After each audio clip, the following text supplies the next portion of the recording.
कोल्हापूरच्या खानापूरमध्ये आदर्श शाळेचं लोकार्पण मंत्री चंद्रकांत पाटलांच्या हस्ते लोकार्पण संपन्न।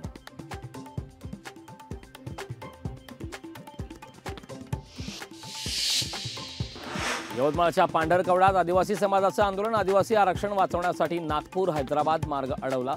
धनगर समाजाला एसटी प्रवर्गातून आरक्षण न देण्याची मागणी। शिवसेनेच्या सोमेश क्षीरसागरांनी घेतली सुप्रिया सुळेंची भेट। सोमेश क्षीरसागर मोहोळमधून विधानसभेसाठी इच्छुक। 30 वर्षांपासून क्षीरसागर कुटुंबीय मोहोळच्या राजकारणात सक्रिय। राज ठाकरेंच्या दौऱ्यांचा धडाका। मनसे अध्यक्ष राज ठाकरे 7 ऑक्टोबरला पुणे दौऱ्यावर। इच्छुक उमेदवार प्रमुख पदाधिकारी यांच्यासोबत साधणार संवाद।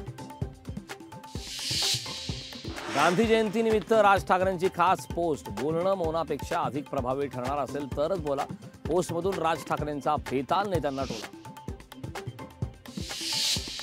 सातारा शहरात दिव्यांगांचं आंदोलन। मंत्री शंभूराज देसाईंच्या निवासस्थानाबाहेर आंदोलन। अंध भगिनीचं घर पाडल्याच्या निषेधार्थ ठिय्या आंदोलन।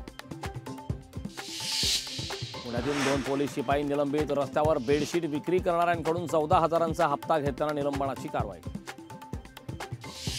नाशिकच्या मालेगाव शहरात गोळीबाराची घटना। मध्यरात्री 3च्या सुमारास गोळीबार झाल्याची माहिती। सातारा शहरातील माचीपेठेत घरगुती सिलेंडरचा स्फोटात एकाचा मृत्यू तर 2 गंभीर जखमी। इंदापूर पोलिसांकडून तरुणाला अश्लील शिवीगाळ। पोलिसांच्या शिवीगाळचा व्हिडिओ जोरदार व्हायरल। खासदार सुप्रिया सुळेंनी ट्विट केला पोलिसांचा व्हिडिओ। केंद्रीय मंत्री नितीन गडकरींकडून नागपुरात स्वच्छता मोहीम। जनतेने सहकार्य केलं तरच गांधीजींचं स्वप्न पूर्ण होईल। नितीन गडकरींनी व्यक्त केला विश्वास। तुळजापूरच्या तुळजाभवानी मंदिरात नारळ फोडणे तेल विक्रीस बंदी। नवरात्रोत्सवाच्या पार्श्वभूमीवर मंदिर प्रशासनाचा निर्णय। 3 ते 18 ऑक्टोबर दरम्यान नियम लागू राहणार। सरड्यालाही लाज वाटेल असा विशाल सरडा काम करतोय। विशाल पाटलांनी बेताल बडबड थांबवावी। संजय काका पाटलांची घणाघाती टीका।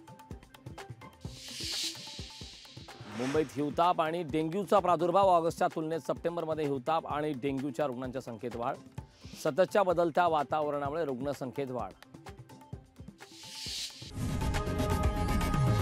लोकशाही मराठी ऐका, पहा, जागरूक रहा।